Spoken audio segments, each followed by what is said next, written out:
On October 16th, new legislation was introduced to the DC Council.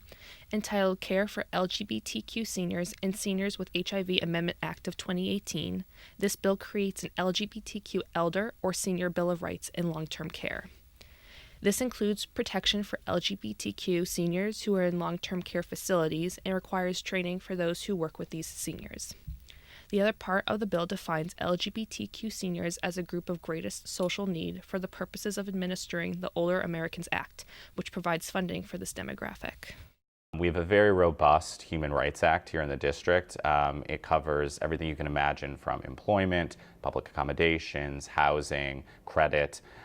This was an area that there was no coverage in terms of protecting seniors.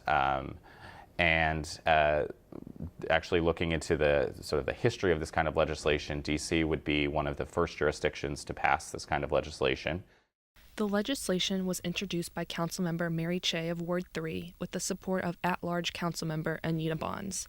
Councilmember Cheh is a longtime LGBTQ ally and has worked on bills to revise DC's conversion therapy laws that protect people over the age of 18 who are still under the care of a third party.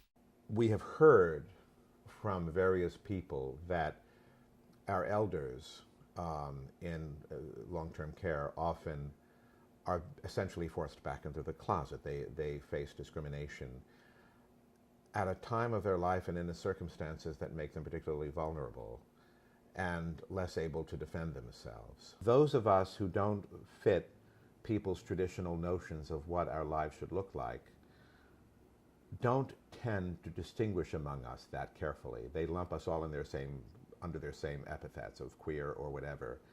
And if we're not working together, it's a matter of divide and conquer. We're more vulnerable if we don't work together. It's great in DC to pass laws like this because we get to be one sort of a starting point for legislation. Other states that are looking to do something, we can get it right here because we have a very supportive council. As you might have seen, all 13 members of the council are either original sponsors or co-sponsors of this bill. The mayor is a very big supporter of the LGBT community. It helps us get it right.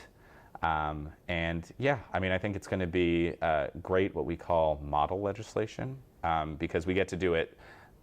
We don't have to necessarily compromise in terms of getting the bill passed. There's compromise, of course, but you get to have a robust, supportive bill here because the community and the council is so supportive.